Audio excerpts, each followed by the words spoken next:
Hello बच्चों, let's read this question. The question is what were forest villages क्या थे. तो इस क्वेश्चन का आंसर जानने से पहले हम अपने की कंसेप्ट की बात करेंगे. तो देखो, सबसे पहले आज हम की कंसेप्ट में पढ़ने वाले हैं फॉरेस्ट एक्ट के बारे में.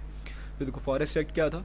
The forest act was enacted in 1865. Forest act को कब इनेक्ट किया गया? 1865 के.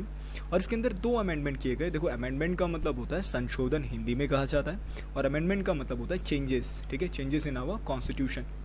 तो देखो, was amended twice in 1878 and 1927. तो दो अमेंडमेंट हुए. कब हुए वो दो अमेंडमेंट? एक हुआ 1878 के अंदर और एक हुआ 1927 के अंदर. फिर उसके बाद उसके अंदर क्या अमेंडमेंट हुए थे? तो लिखा है ना, it divided the forest into 3 categories. तो इसने क्या करा? फॉरेस्ट को 3 कैटेगरीज के अंदर बांटा, जिसमें से पहला था रिजर्व, दूसरा था protected and third one is village forest. ठीक है, तो अभी आज हमसे क्वेश्चन क्या पूछा था? फॉरेस्ट विलेज के बारे में पूछा था ना.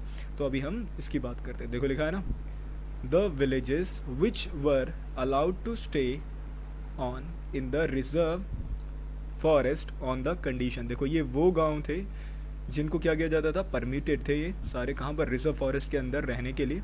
लेकिन कुछ कंडीशन, कुछ टर्म एंड कंडीशन बनाई हुई थी. जैसे देखो, टर्म्स एंड कंडीशन की बात करते हैं. जैसे पहला टर्म्स एंड कंडीशन क्या था? That they worked for free. उनको क्या करना पड़ता था? उनके लिए फ्री ऑफ कॉस्ट काम करना पड़ता था. और किसके लिए काम करना पड़ता था? फॉरेस्ट डिपार्टमेंट के लिए. ठीक है, और उनको हेल्प करनी पड़ती थी. किसमें? Department in cutting and transporting trees. ठीक है, तो उनको कटिंग, ट्रीज़ की कटिंग करने में, ट्रीज़ के ट्रांसपोर्टेशन में हेल्प करनी पड़ती थी. और इसके अलावा उनको प्रोटेक्ट भी करना पड़ता था. किससे? फॉरेस्ट फायर से. तो देखो, लिखा है ना, protecting the forest from fires were called the forest villages. और इन्हीं लोगों को जो क्या करते थे? जंगलों को प्रिजर्व करते थे, है ना. किसके लिए?